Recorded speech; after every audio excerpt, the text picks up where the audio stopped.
Ladies and gentlemen, welcome to the Extraordinary Family Life Podcast. We're your hosts, Greg and Rachel Denning. Happy New Year, everybody. Can you believe it? Last year, I say this every year, it crazy flew by. I remember thinking last January, like, this year's going to go fast, but I'm going to live it up. And man, it went fast. Luckily, we lived it up. We lived it up. Like last year was an iconic year for our family. I think we went to at least 18 countries. Yeah, a lot. That's not bad. And had some really special experiences and oh man, did awesome things. But so we had a great year, stellar year. It's gonna be hard to beat this year because it was so good. But it flew by, didn't it? Crazy flew by. Anything to share? Those of you here, anything to share about Christmas, New Year's? How was it? How are the holidays? How was the break? Time with family? Anything to share? Updates? You don't have to, but I love catching up. Okay, we promised to answer a question and we didn't get to it. So we're doing it this time. We're going to answer the question right now. And we're going to zip the lips and answer the question. And then we'll get to other questions and other things we want to do and kind of a topic for today. So let's hit the question first. Okay. So I received it via email. I have not gone through all of the videos on marriage yet, but you mentioned how husbands really want respect. My husband says he doesn't feel like I respect him because I don't keep the house tidy, which I feel like has nothing to do with respect. And the truth is, I find it difficult to do everything because I literally do everything and because I'm home with the kids and he goes to work and he feels like he doesn't need to do anything when he comes home. So he just goes and relaxes with his phone. And pause. So he goes, works hard all day, comes home. He's like, are you kidding me? Why don't you clean up the house? What have you been doing all day? You're just home. Why don't you just clean it up? Right. Exactly. I can admit I can get better and I'm trying, but the worst part is I can't even mention that it's difficult because he feels like I'm ungrateful because I can be at home taking care of the kids, still trying to figure out homeschooling and how to be more efficient with managing the home, and the kids are still so young. Okay, well, I got to pause there. Young kids and homeschooling, 2 full-time jobs. And he's like, why didn't you clean the house? And sometimes I'm like, I did clean the house and they literally messed it Exactly. up 5 minutes before you got home. I actually cleaned the house 3 times today. Thank you very much. Because the kids are little. Oh, it's so funny. I feel like the only thing to do is just get better myself because there isn't really anything else I can do. But it's affecting our marriage. What are your thoughts? We got lots of thoughts. Wait a minute. But there's something really important here. Well, there's several important things. She says it's difficult to bring up because he will feel like I'm ungrateful. So obviously there's more there that we don't understand. There's lots and lots of details. There's always many layers, of course. It's interesting. It seems like he doesn't necessarily like that he has to go away. He has to leave the house. And if she says, well, he's like, hey, well, at least you get to be home. You don't have to leave. Right. Or maybe maybe he's resentful that she does stay home instead of working. Maybe that's another option. Right. He wants her to be working as well, maybe provide additional income. So it does seem like there's something there, maybe some resentment or misunderstandings that are saying, oh, well, if I talk about how hard it is to be at home, he's going to feel like I'm ungrateful because he's at work, which probably to him is also hard. He's at work, that's hard. So he thinks your job at home must be way easier because you're at home. And as always, you guys, we're not just answering her question. By answering her question, we're answering a lot of questions. And so your specific thing, maybe yours isn't about house cleaning, it's about something else. But take the issue here and just walk through the principles with us. So obviously, there's some misunderstanding here. Like, she's not entirely understanding what his day is like. He is definitely not understanding what her day is like. So like right out the bats there, or right off the bat, or right out the gates, I'm combining 2 metaphors that don't even make sense to anybody. But I want to say, are you communicating effectively with your spouse about what your day-to-day life is like? And I remember this being challenging for me and for us early on. Because it's really easy for a man to go away and do all this work and work hard and deal with all these people and all this stuff and come like, you don't know what I had to deal with. I just need to relax. And I sit down, I'm like, you've been home all day. You couldn't even pick up the living room so I could like sit down and have a clean room? And why isn't dinner ready? Like you've been here literally all day. Like you were awake when I got up and I don't even get dinner or a clean house. This is ridiculous, right? Like total miss, total miss. And then she would be like, why didn't you come home and ask about my day? And tears were shed. And like, I had a hard day. I had the kids and I was dealing with, I'm like, they're just little kids. How hard can it be? And it's a few toys and things. Are you kidding me? 8 hours and you can't pick up a few things and make a simple meal? Like just total miss. And I remember when we were working through this, and I was like, okay, but when we begin to understand each other better and understand what our lives are like and what we're dealing with, it's a total transformation in how we communicate and how our expectations. Well, I think she's obviously off to the right start here by saying, I feel like the only thing to do is just get better myself. In a lot of ways, that is the only answer ever, because we can't change our spouse. We can only change ourselves, right? And we all know that. I think the hardest part about that is eating that humble pie, or sometimes swallowing our pride and saying, okay, in this situation especially if it's a recurring situation, which it sounds like it is, which we like to call the drama triangle. There's a drama triangle going on here. I do this, he does that, and it goes round and round and round.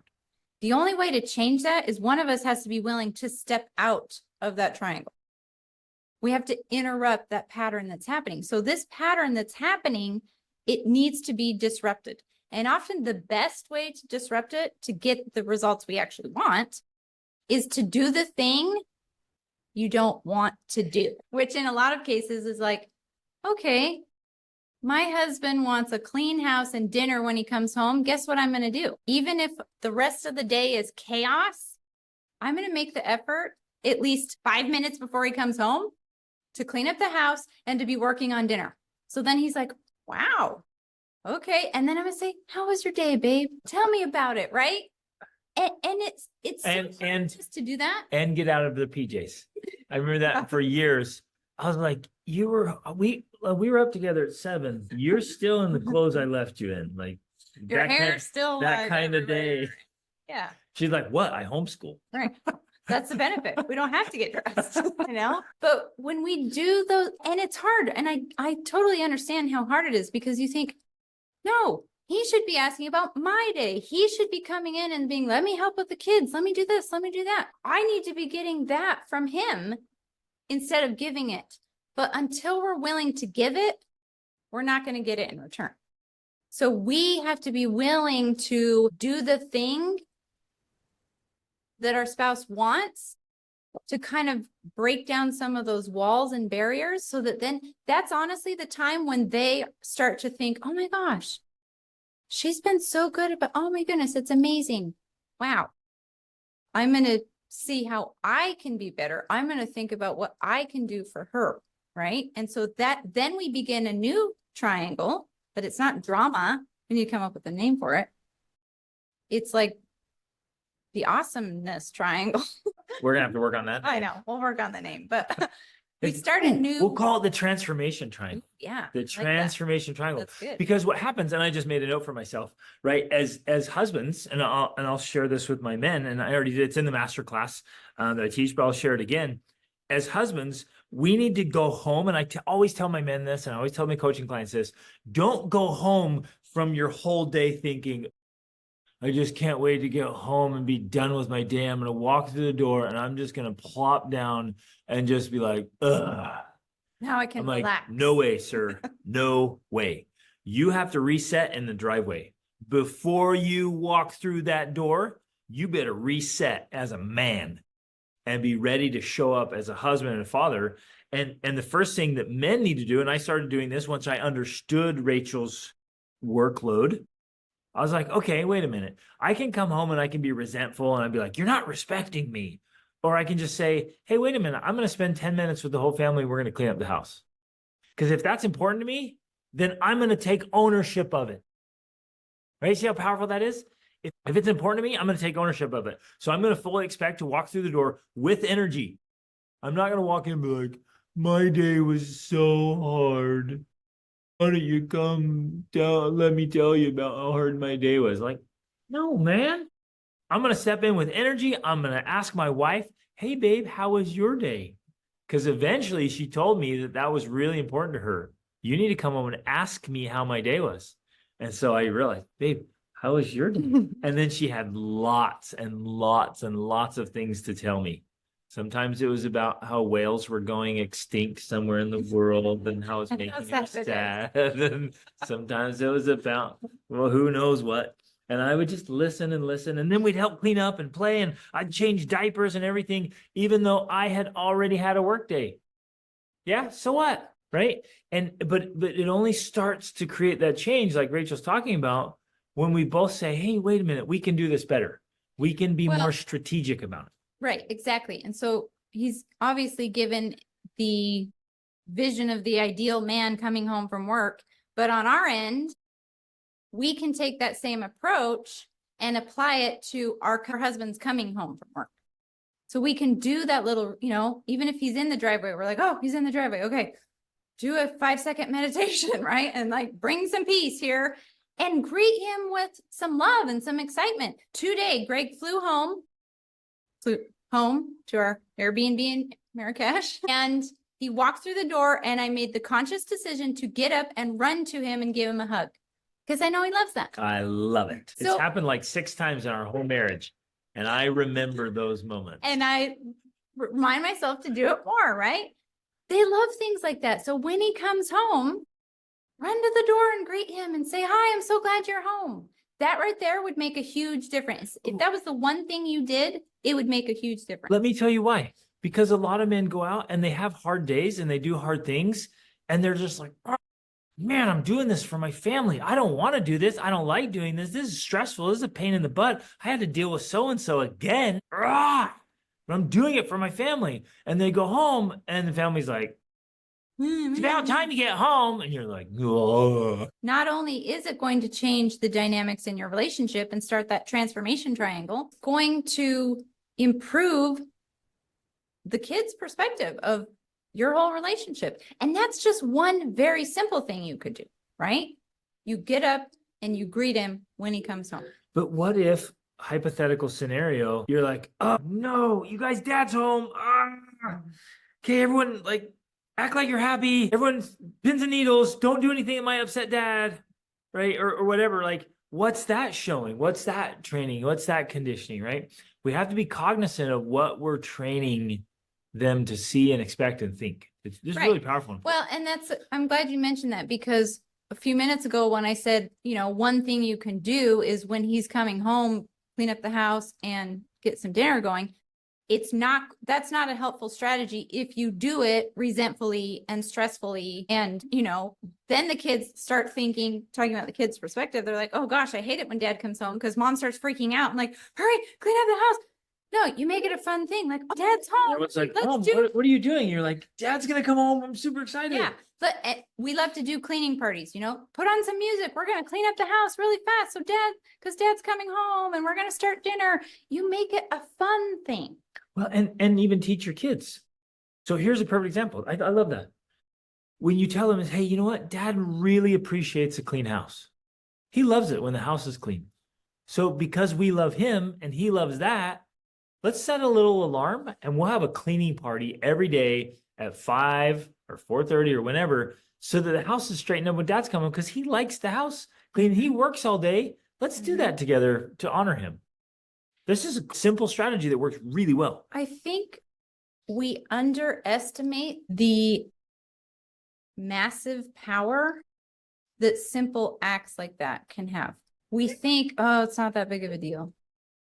But when we make it a big deal, it actually becomes very powerful, very transformational. It makes me think of the engagement that just happened for our daughter in Morocco. Really, it was very simple. We were literally on the top of some sand dunes, but they made it special by adding these little special touches, right? They laid out a carpet on the sand dunes and they put up these little tent things, and they had tea and they had some cookies and they had a little fire and they had this incense, and they put the incense in the fire. And then every person that was there walked by and like inhaled the incense of the fire. Like I'm inhaling this part of your, I mean, I don't It's just remember exactly connecting what it was, but with- like I'm connecting with you in this experience. And then they grabbed us all by the hand and they're like, follow us. You know, they speak Arabic. We don't know what we're just going along and they're like, come this way. And the guy's drumming the drum. And then we're going around in circles, like dancing, and they're doing all these dance moves and we're copying them. We're like, okay, yeah, we're doing this thing, right? And it made it so special. It made it magic. It was literally magic. But it wasn't anything big. It's not like there was nothing there that we couldn't reproduce, you know? And so when we do little things like that and make these little traditions and rituals, it transforms family life to become something special and exciting and magical instead of what it is, right? Instead of this drama triangle going on where we keep hurting each other and resenting each other, we do the little things that make a difference to bring back that magic and the fun and the romance, right? Wow. So both ways we can just really say, well, how can I, as a husband, I'm like, how can I help Rachel do what she wants to do? And as a wife, she's going to say, how can I help Greg do what he wants to do? I think this is a perfect place to, I'm going to hit a couple things here. Now, one, she says, we always talk about how men want to be respected. And that's just true. One of just at a core level, we want and need, it's kind of a core need. We want and need respect. I think sometimes they need respect more than they need love. Yeah. Men just have this need to be respected. It's just in our biology and our makeup. What's interesting in this particular instance is what's called the hierarchy of values. So people will define it differently, like, how am I respected? Or how am I loved, right? You've heard of the love languages. Like, I just want to be loved. And like, and I'm doing all this stuff. You're like, well, no, you're not loving me. It's like, oh, I'm totally loving you. And you might say, well, no, you're not loving me how I want to be loved. So Rachel wants to be loved. She wants to be admired and adored, and cherished. Thank you. She whispers, keep telling me what I need to say here. She wants to be cherished, right? But I have to cherish her how she wants to be cherished. Because in her head, she's like, I want to be cherished. And that means this, and this, which is a good thing. But I will never know that. Men are just so terrible at guessing and hints. We are terrible at taking hints, you guys. So if she's like, I want to be cherished, and this is what it means to be cherished, I'm like, oh, I can totally do that. I do cherish you. And now I can cherish you like that. Mm-hmm. Where if we don't ever communicate that stuff, I'm like, I am cherishing you. Like going to work every morning, I'm cherishing you. You're like, no, I want you to come home from work and ask me how my day was. That's cherishing. It's really, really powerful. But I want to explain the values hierarchy real quick. So every single human being has a values hierarchy. Most of us are unconscious about it. It's just kind of an unconscious hierarchy. And we wouldn't call it a values hierarchy. We don't know what's going on. But in our lives, every single one of us has maybe 15 to 20 things that are really important to us. And if we wrote down, the things that are important and we put them in order, it starts to lay out and you start to see why there's misses in marriage.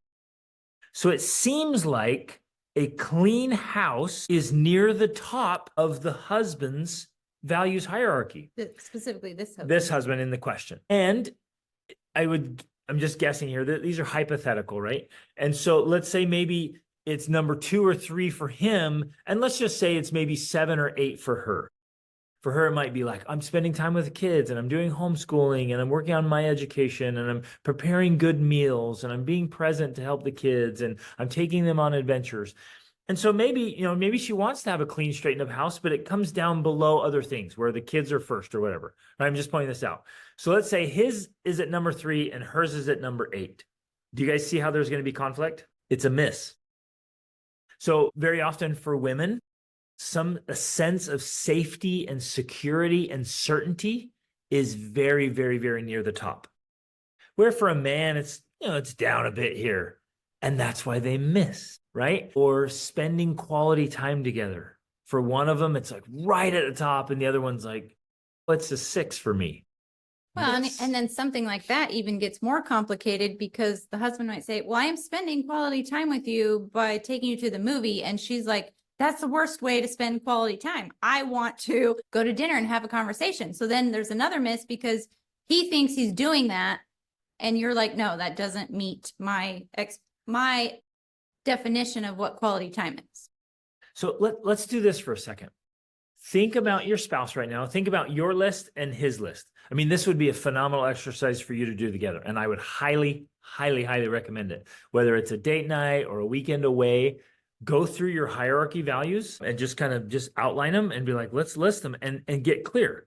Or also just start paying attention. When your husband starts getting upset about something, you can now be curious and say, I wonder if that's really high on his values hierarchy, right? Instead of being bothered or upset, get curious and say, that must be something that's really important to him. Let's take an example. Maybe your husband wants to journal at night. Like journaling is really important to him. And you is spending time with the kids, helping them get into bed is super high. Do you see that? How that evening could end up being a chronic drama triangle. This is really important to him and he's trying to make it fit. And this is really important to you, but they seem to be in conflict. And the reason I want you to do this exercise and think through this is because we can, once I realize like, man, what's a number 11 for me is a number 4 for Rachel. So what can I do to see how important it is to her and behave differently? And what can she do to realize, oh, it's not as important to me? And where can we meet? Is this making sense, guys? Are we articulating it well enough? Wherever you are in the hierarchy, you have to see, wait, how can we meet on that point? Where can we get some alignment and meet? And as a general rule in my life, I want to rise to the higher value. So if Rachel says this is really important to me, I want to go up. But I would like her to do the same thing. If this over here is really important to me, I want her to come up. I don't want to go down. Oh, health and fitness. What were you going to do? I was going to give a simple example, like making the bed.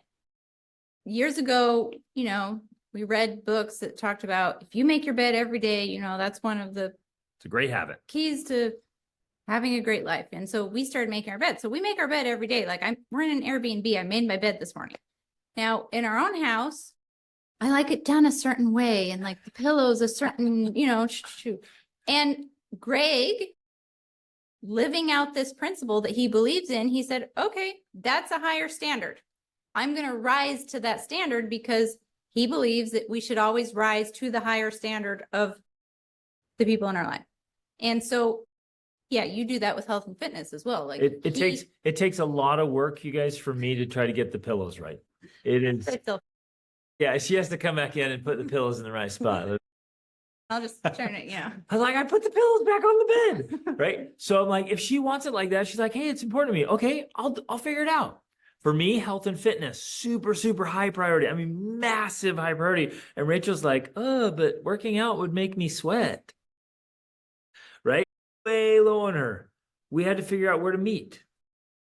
Right? So you will have differences in your values hierarchy. And I think that's a good example too, because in that case, I had to go up and you didn't go down, but you learned to adjust not your own expectations for working out, but what that looked like for me, if that makes sense, right? He had to readjust his expectations of what exercise looked like for me, because as I did my own exercise journey, one of my roadblocks or obstacles to doing it, especially as a young married couple, was I thought exercise looks like what Greg Denning is doing and I can't do that. And so I started to just say, guess I'm not doing it at all because I can't do what he's doing. Like I'll never be at that level. And I had to finally learn, oh, wait, okay, actually exercise can look very different for me because I'm a very different person. And then he had to also learn, oh yeah, exercise is going to look different for her because she's not me. So that's, I think, another example of how you mesh that. So I would actually love to hear some examples right now. Well, I want to read this comment actually really fast. We implemented this cleanup prep with efforts to keep it positive before Dad comes home several months ago, and my husband has noticed and he has commented, been grateful, and his mood seems to be so much better when he comes home on a regular basis. He has also been so much better about asking me about my day too, since I consistently reminded him it means a lot to me. Oh, Love it. yeah. That's perfect. Nice. Great Plus example. the fact that you say you consistently reminded him that it means a lot to you. That's a key piece as well. Most men are just not wordy. And when No. you're like, why don't you say nice things to me? He's sitting there going, What should I say? uh, I'm like, just tell me what's in your head. you're pretty. You look pretty. You're pretty. And she's like, is there anything else? You Yeah, look, I know. well, what else? Girl, you We have an inside joke now. If you've seen Madagascar, it's the one where they land, they crash the plane. it's a and- cartoon. Yeah.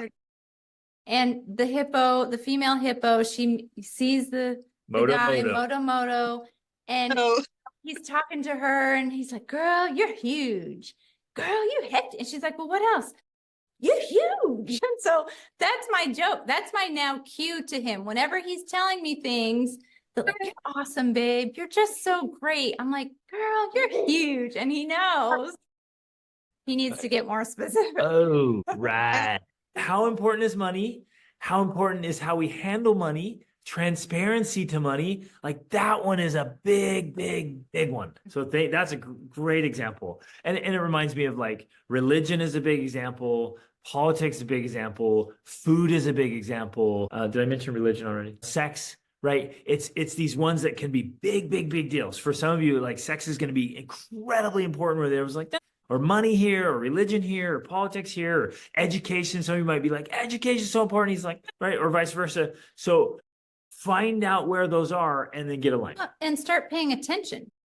I think at the very least, if you start paying attention to these things, you'll start realizing why you're having some of the difficulties you're having, because you suddenly now have this framework of, we have a different values hierarchy for this topic. And then you're able to kind of discuss it. And especially if you can share this idea with him and say, I learned about this values hierarchy. And to me, this thing is high on my hierarchy, which even, mentioning the money there, Greg had already talked about how for a lot of women, security and safety, like that's high on our values hierarchy. And for a lot of us, that is connected to money. And so it sometimes comes down to, I don't feel safe and secure unless, we're making this financial progress or whatever.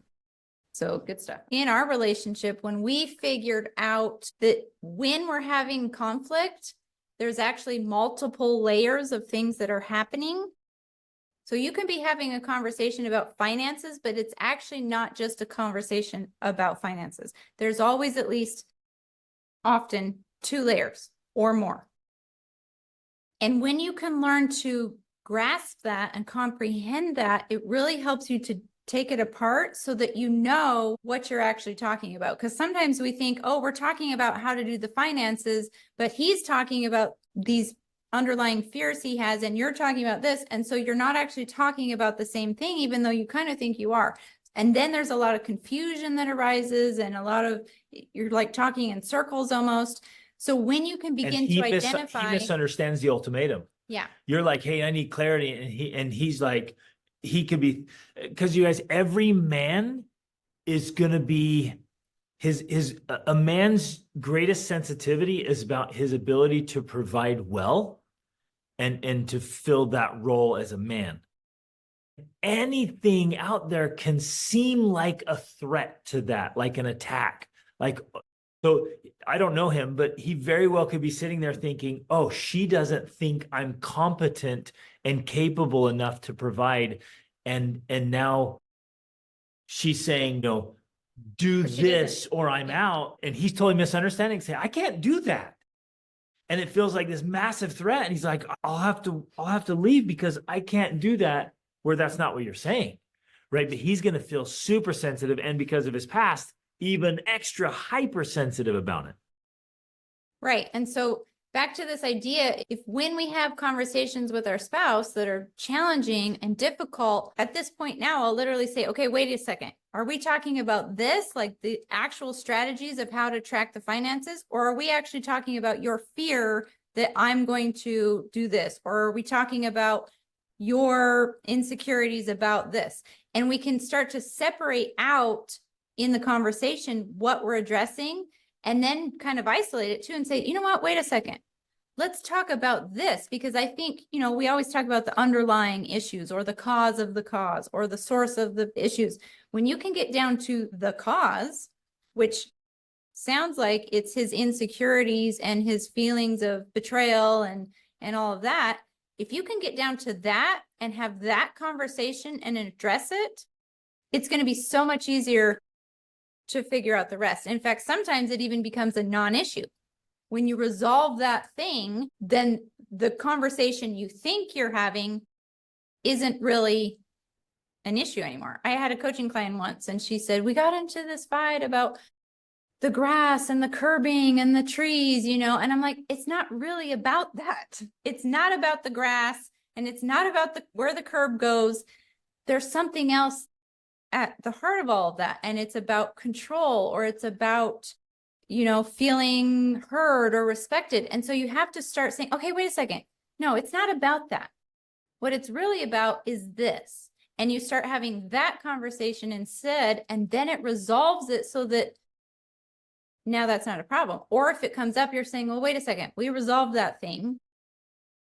So, now we can actually address this thing. So that's the first thought that comes to mind for me. And I think it did for you too, is that there are layers here. And when we can address the right layer, it helps it's like fixing the problem upstream. And then everything downstream fixes itself, sort of. So in a way, I would go to him and say, and kind of lay that out, saying, hey, I think there's multiple layers here of issues. The one is this issue about, how do we actually track the finance, or who does what, or who shows what, or whatever. That's one thing. And for you, that might be a bigger problem. That might be, more on your values hierarchy. But if you can help him resolve this other thing, then it's way easier to have that conversation. Because I think the conversation you're wanting to have with him about what you would like to have is a conversation that he's saying, I can't have that conversation because I feel this to me. Right. But if you address that thing, then suddenly this thing takes on a new meaning for him because it gets resolved. Now, and of course, it's never resolved instantly. You don't have the conversation and it's over and done, and he never feels that way again. It has to be something that's worked through over time, but it's so powerful when we have an understanding of what we're actually talking about, instead of thinking we're talking about this and we're not. We're talking about this. So I hope that's helpful. But my guess is, here's an example of that. My guess is now he knows it's important to you, super important to you. My guess is he doesn't know why. He doesn't understand the deep, soul level security you get from transparency and tracking net worth and building your safety into the future. You're thinking about net worth and wealth and investing. You're going out here, and he's sitting here saying, she's questioning my competency. I'm just guessing, because it's big for men. Or yeah, she's not trusting me. And that hurts so bad. You're like, hey, let's track our net worth. And that's where you're at for safety and security. And he's like, oh, man, she wants me to do something else. She doesn't trust me. She's questioning me. That hurts so deeply for men. Well, and you brought up another very important issue in communication with our spouse, is because I have found this across the board, that one of the reasons spouses don't communicate well is because they're using words that have different meanings and definitions, words or phrases. So I could say something like track our net worth, which to me means this, and to him, track our net worth means this. So you're saying the same thing, you think, but you're really not, because it has completely different meanings based on your past history and your future vision and all of that. In this context, I bet the word transparency has very different meanings for both of you. I'm guessing that's a big one. You're saying transparency and meaning this. He's hearing transparency and meaning something else, right? By the way, side note. Maybe investigate that. Yes. Say again, that's what Rachel's saying, get to the specific points. And I hope everybody's listening carefully here. Whatever your thing is with your spouse, get to the very specific points. Why? As I was hearing you articulate the conversation, I was like, good. good. And then his reaction caught me off guard. I'm like, whoa. So there's something there. Specifically, he brought up control. I thought you would never control me. Oh, there's something there that has to be addressed. What is he means control. And what does control even mean? Why is he so hesitant to be controlled? There's something there that's frustrating or terrifying or something there that means different stuff, right? So in our marriage, we agreed for complete and total transparency on everything. I literally have nothing, not even a shadow of anything. Rachel gets full exposure, right? And luckily I get full exposure. Little innuendo joke there. Had to throw that in since we're married. But you guys, we have to have that. And we're like, we have nothing to hide. And so you have to walk through that journey of why you want that. And reassure him it's not because you don't trust him. It's not because you're questioning his competence. He has to know that. Well, and another way that I have found for me to be effective with helping my husband to understand my viewpoint on something is to try to understand his viewpoint about a certain topic and then be able to explain to him why his view on this thing is just like my view on this thing. For us, one of those big things was, I think we've talked a lot about our own personal sex journey, and we've done plenty of podcast episodes about it. But when I learned to understand how important sex was to him, I was then able to communicate how important conversation was to me. And I was able to use this kind of metaphor and analogy of like, how you feel about this? That's how I feel about wanting to hear from you or wanting you to ask about my day or wanting you to, talk to me or just listen to me. So I was able to make it real for him in a way that he understood using the things he cared about and that were important to him, not in a manipulative way, but in a vulnerable, open way.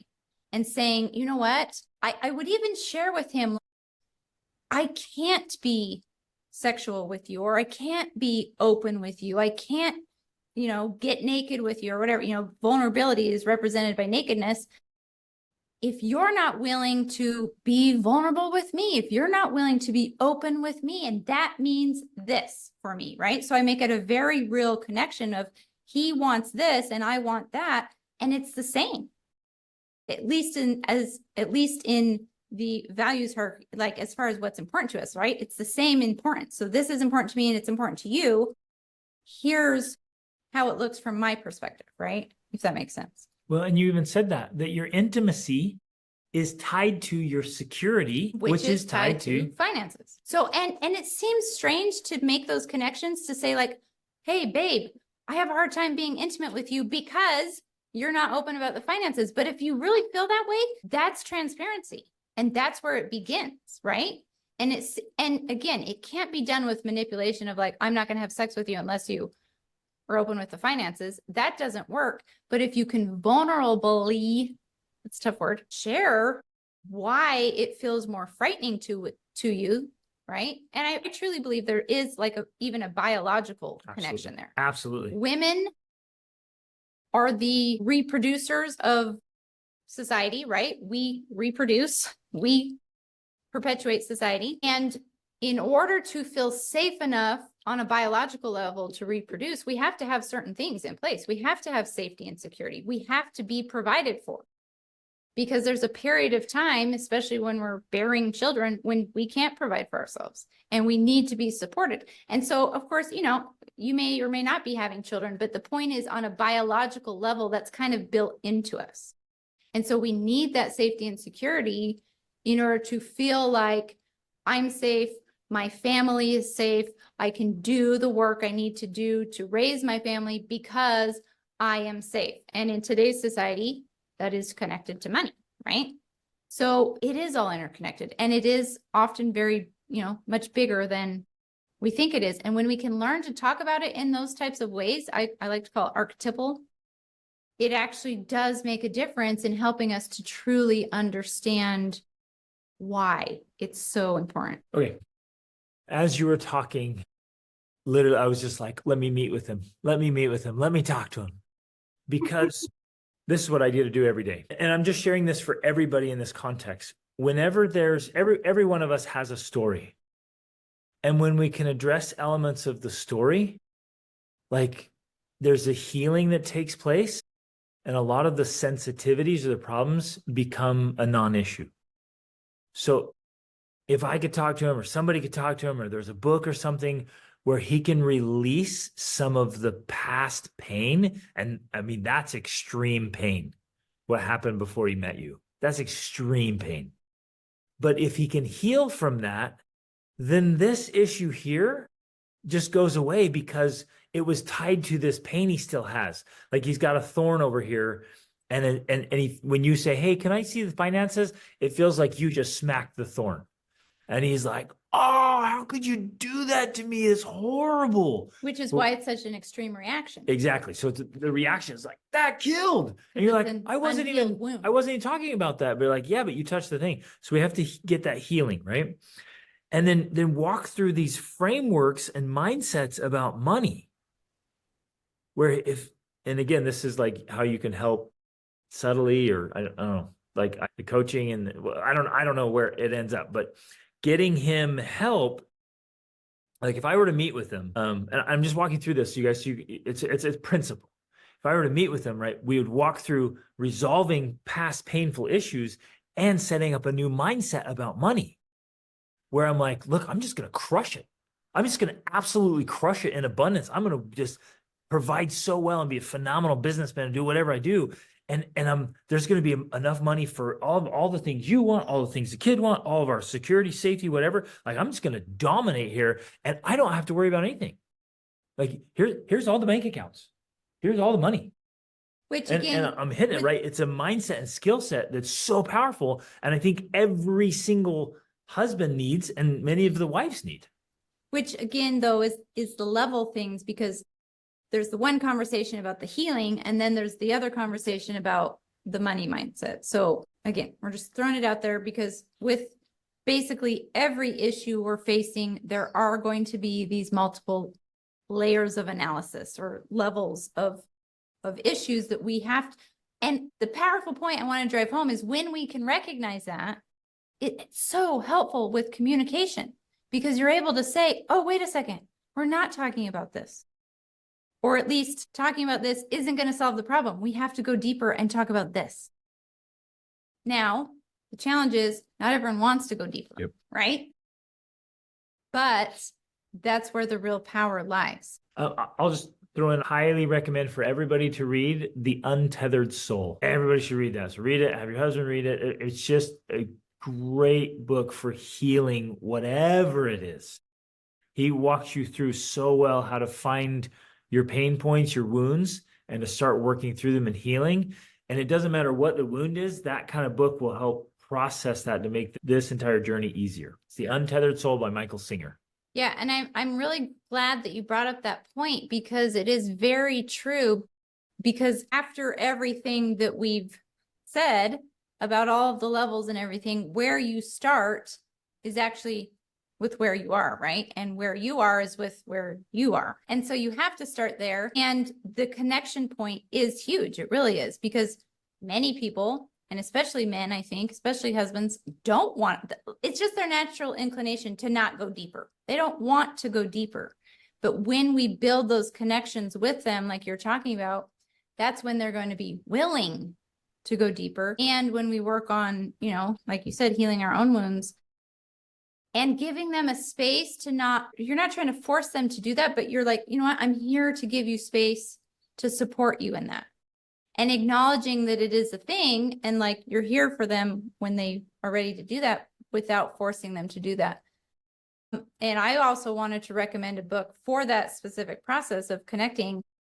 It's called The Empowered Wife. And I think someone in the group shared it with me actually, and I read it and it's amazing. So that's what came to my mind is The Empowered Wife. It's super powerful. I think it's like the 6 intimacy secrets is the tagline. And it specifically has just ways of connecting effectively with your husband in a way that, you know, works for them. So that's I really recommend that. in the book, The Empowered Wife, she is very anti-counseling. She really emphasizes that counseling usually actually makes marriages worse. So we are too, but she's very anti-counseling. Yeah, Wait, you had something? I want to hit something. Okay. So you said that you need to have that, and it's a standard. And I want to encourage you to keep that. Make sure you guys, when you have high standards and it's really important to you, don't back away from it. Just figure out how to draw your spouse to it. Don't force it. You don't have to have the hard ultimatums. Just figure out like, well, what I said didn't quite work. I'm going to say it a different way. Okay, that didn't land enough either. I'm just going to keep trying every approach I can until he finally one day goes, now I know why it means so much to you, even though it doesn't mean that much to me. Well, and at the same time, I think you can move forwards having separate conversations. It's okay for you to keep saying, well, yeah, this is really important to me. And let me try and explain why so that you can understand. But it doesn't mean here, this conversation here, that I want to control you, that I don't trust you, that I don't think, whatever it is, like you've got to figure out what he's thinking and feeling when he's having these reactions and say, yeah, this is important, but it doesn't mean this, so that you can be able to separate those conversations and keep having them moving forward and saying, well, wait, when I say this, does that mean this? Are you thinking this? And so you're just making sure to kind of essentially separating it so that you both recognize there's two different things going on here and they don't necessarily cancel each other out or whatnot. The principles here are for all of us. I got to say one more thing. Betrayal and rejection from someone we love deeply is one of the most painful things any human can experience. And subconsciously and sometimes consciously, the first thing we do is think, well, it must have been me. I wasn't enough. So in the vast majority of cases, if somebody was cheated on or rejected or abandoned, betrayed, any of those things, you feel like there was something wrong with me. I wasn't enough. So then there's a deep underlying fear that if they start questioning my competency, if they in any way, shape, or form question whether I'm enough, I might end up abandoned again. And from the tiny bits and pieces I got, he's going to be sensitive to you questioning his competence, and which was indicative by the first thing he said, we could do that. We could do that right now. I could buy that right now. He's going to be like, no, I'm not incompetent. I can do this, right? He's protecting that.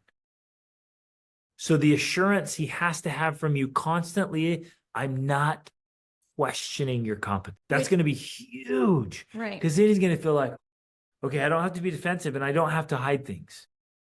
I can be open and transparent because she's not questioning whether I'm enough.